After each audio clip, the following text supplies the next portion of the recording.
अस्सलाम वालेकुम की हाल है जी तुहाडा। उम्मीद है तुसीं ठीक होने आ। यार चंद दिन पहले पूनम पांडे के बारे तुसीं सुनिया होना कि पूनम पांडे मर गई आ, मरने तो बाद वो जिंदा भी हो गई। हुण ये सारी स्टोरी के पिछे असल हकीकत की आ ते इहदा खमियाजा पूनम पांडे नूं किस तरह भुगतना पै रिहा वो तुहाडे नाल शेयर करदे आ। पूनम पांडे ने एक अच्छा काम किया, लेकिन अच्छा काम करन वास्ते उन्हें रस्ता जिहड़ा गलत इस्तेमाल किया। ਹੁਣ पूनम पांडे ਉਹਦੇ ਆਪਣੇ ऑफिशियल अकाउंट ਜਾਂ ਉਹਦੇ ਜਿਹੜੇ ऑफिशियल सोशल मीडिया एक्टिविस्ट ਹੈਗੇ ਆ, ਉਹਨਾਂ ਨੇ ਇੱਕ ਪੋਸਟ ਸ਼ੇਅਰ ਕੀਤੀ ਜਿਹਦੇ ਤੇ ਉਹਨਾਂ ਨੇ ਕਿਹਾ ਕਿ पूनम पांडे ਦੀ मौत हो गई। पूनम पांडे ਦੀ मौत किस तरह हो गई?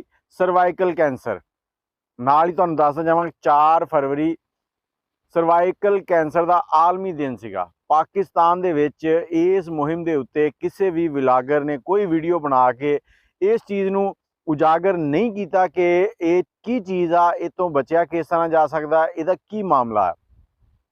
तो इंडिया के इस चीज़ को लैके एक वैक्सीन लॉन्च की गई आ जिहड़ी कि हर मर्द औरत को कहा जा रहा कि वो इनू इस्तेमाल करे, मतलब लवावे। जिस तरह असी पोलियो के कतरे पिलाई दे, इस तरह ही ये वैक्सीन भी दी जा रही है। हुण पूनम पांडे जो उसकी मौत की खबर आई तो बहुत सारे लोग शॉकिंग हो गए।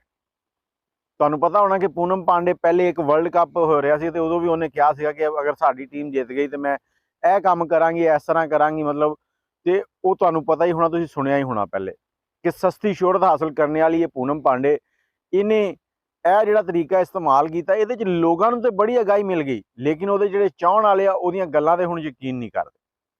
फिर उहदा जिहड़ा परसनल सिक्योरिटी गार्ड है उहदे नाल मीडिया वालियां दी गुफ्तगू होई तो उन्हें भी दस्सिया कि मैं कुछ दिन पहले ही उहदे नाल एक जगह गया सीगा जिथे शूट भी हो रहा सी, फोटो शूट होए आ, ते मैं कदी उन्हां नूं बीमार नहीं वेख्या। मैं कदी ये नहीं सुनिया कि वो बीमार आ ते यह पता नहीं किहड़ी नस्ल का कैंसर है जिहड़ा अचानक ही सामने आया तो बंदा मर गया। क्योंकि कैंसर जिहड़ा ना हौली हौली तुहाडी जान कढदा। ते कैंसर तो बचो, कैंसर किसी भी तरह का, जिस तरह पहले वो दूसरा कैंसर चल रहा सीगा, एड्स चल रही सीगी, इस तरह ही छाती का कैंसर सीगा, फिर यह हुण सर्वाइकल कैंसर मखसूस आजाद कैंसर जो होना उन्होंने सर्वाइकल कैंसर कहते हैं। इन तुसीं गूगल पर सर्च कर लेना, तुहाडे सामने सारी डिटेल आ जाएगी। लेकिन पूनम पांडे इस टाइम मुश्किलात दे विच है। पूनम पांडे दी मुश्किलात जिहड़ियां वध गईयां क्योंकि वो एक कह लो कि उसकी व्लॉगर ते एडवरटाइजर। हुण वो कोई भी एडवरटाइज करेगी तो लोग उत्ते किस तरह यकीन करनगे। पहले उसकी मौत की खबर आई पूरी कि इंडिया पई, फिर पाकिस्तान भी वो ट्रेंड च रही, फिर दूसरे मुल्कों भी उन्होंने सर्च किया गया।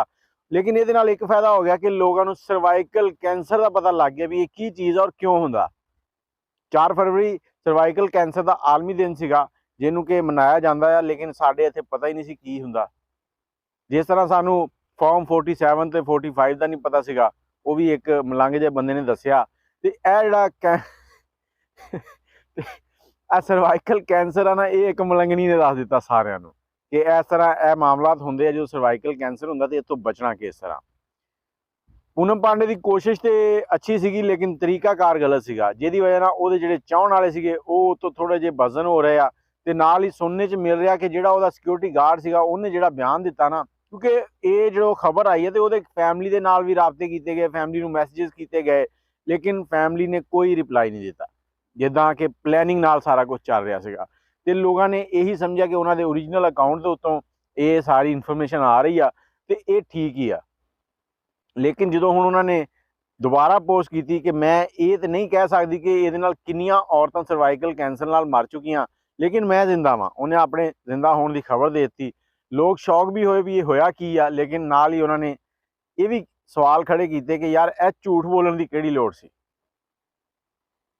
बाकी अपनी राय जरूर देना तो सर्वाइकल कैंसर जिहड़ा ना उन्होंने तुसीं सर्च करके जरूर उत्ते नॉलेज हासिल करो तो उस तो बचो, क्योंकि कोई भी बीमारी आ वो इंसान की जान ले जाती है। पूनम पांडे का रास्ता गलत सीगा लेकिन काम ठीक सीगा। इहदे नाल ही मैनूं इजाजत दिओ। अल्लाह हाफिज़।